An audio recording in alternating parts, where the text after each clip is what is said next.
So hello everyone, welcome back to another video. তো আজ কথা বললো মেগাস্টার শাকিব খানের আপকামিং একটা শুট নিয়ে। তো তোমরা সকলেই জানো যে মেগাস্টার শাকিব খানের এই বছরে একটা মানে এই বছরে বলি এই মাসেতে একটা শুটিং শুরু হওয়ার কথা আছে। সেটা কিন্তু সোলজারের নয়, কারণ সোলজার সিনেমার শুটিং শুরু হবে অক্টোবরের দিক থেকে এবং সোলজার সিনেমা রিলিজ হবে ডিসেম্বরের টাইমে। তারপরে সে প্রিন্সে কাজ করবে এবং প্রিন্স রিলিজ হবে আগামী বছর রোজার ঈদে।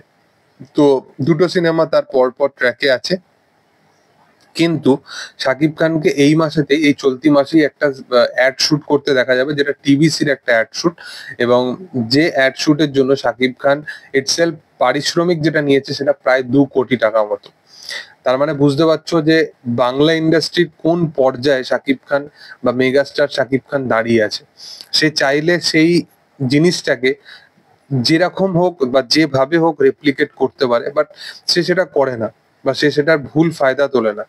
আজকে ইন্ডাস্ট্রিতে যত বড় বড় মানে পরিচালকেরা আছে, যত বড় বড় তারকারা আছে, শাকিব খানের একটা ফোন কলেই হয়তো তারা তার সিনেমার অংশ বা তারা তার সিনেমার পার্ট হয়ে যাবে। বাট শাকিব খান এখানেতে তুমি যদি দেখবে, প্রিভিয়াসলি মেহেদী হাসান হৃদয়ের সাথে মানে এই বছরেতেই তার হিট ছিল, রায়ান রাফির সাথে তার তুফানের মতো হিট ছিল, হিমেল আশরাফের সাথে তার মানে প্রিয়তমা, এই সমস্ত সিনেমাগুলো হিট ছিল।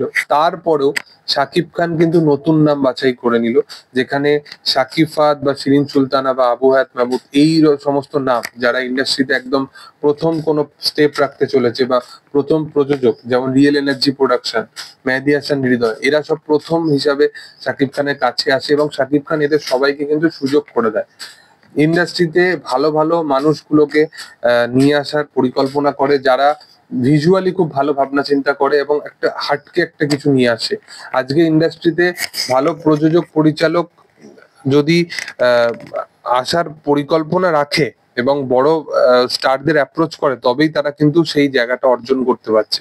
আজকে তুমি যদি দেখো, খাদানের রিলিজ হওয়ার আগে সুজিত দত্তকে কে চিনতো? কিন্তু সে সুজিত দত্ত খাদানটাকে এত সুন্দরভাবে বানিয়েছে, তারপর থেকে কিন্তু সুজিত দত্ত একটা ব্র্যান্ড হয়ে গেছে। তার কিন্তু পরবর্তী সিনেমা যদি দেবের সাথে নাও হয়, যদি সেটা অ্যাকশন ধর্মী বা অন্য ধারারও সিনেমা হয়, অডিয়েন্স বলবে যে হ্যাঁ, খাদানের ডিরেক্টরের কাজ। তো সেরকমই ইন্ডাস্ট্রিতে শাকিব খানের একটা বিশাল বড় অবদান আছে, সেটা আমাদের মানতেই হবে। তো এইসব পারিশ্রমিক এই ব্যাপারগুলো অনেকটাই তুচ্ছ সেই সমস্ত জিনিসের আগে। তো যাই হোক, এটাই আমার বক্তব্য ছিল। তোমাদের বক্তব্যটা অবশ্যই কমেন্ট সেকশনে জানাতে পারো। ভিডিও ভালো লাগলে অবশ্যই তোমরা লাইক করো, শেয়ার করো, সাবস্ক্রাইব করো চ্যানেলটাকে এবং পাশে থাকা বেল আইকনটা অবশ্যই প্রেস করে দিও। Thank you all, by.